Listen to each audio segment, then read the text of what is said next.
উনি যে নির্বাচনটা দিলেন এই টাইমটা, এইটা বৈধ হয়ে গেল আর সব অবৈধ হয়ে গেল। এটা রাষ্ট্র, এটা তামাশা না, এটা মস্করা করতে বসছেন আপনারা। নির্বাচন কমিশন তড়িঘড়ি করে আপনারা নির্বাচনের ফলাফল দিয়ে দিলেন। বাংলাদেশে শেখ হাসিনার চেয়ে প্রশাসনকে সর্বোচ্চ লেভেলে ব্যবহার করতে কেউ পারেনি। না, তারা তো তত্ত্বাবধায়ক সরকার ছিল না। আমি তো সে জায়গাটাই আসতেছি। জি।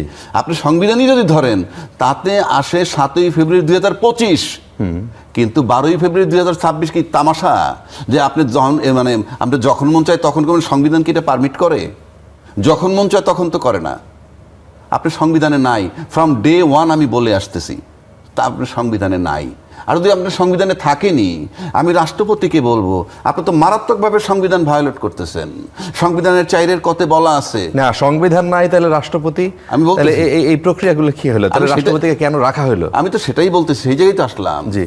রাষ্ট্রপতি বলছেন ওই ইন্টারভিউতে যে আমি জীবন দিয়ে সংবিধানের ধারাবাহিকতা রক্ষা করব। এইটা তার প্রতিজ্ঞা ছিল। উনি জীবন দিলেন কোথায়? উনি যে 4-এর কয়ের যে ধারাটা ফলো করেন নাই, সেখানে কি আছে? এটা বলবে যে আমরা আওয়ামী লীগের।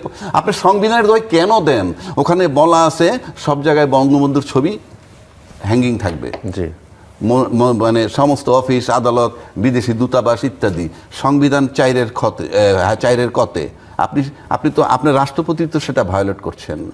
আপনার ওখান থেকে 11ই নভেম্বর 2024 এটা নামানো হয়েছে, অথচ আপনি বলতেছেন আপনাকে 3 বাহিনী এবং বিএনপি আপনাকে শেল্টার দিছে। তাহলে তারপরে এইটা আপনি ফলো করেন না। আপনি তো নিজেই সংবিধান ভায়োলেট করছেন।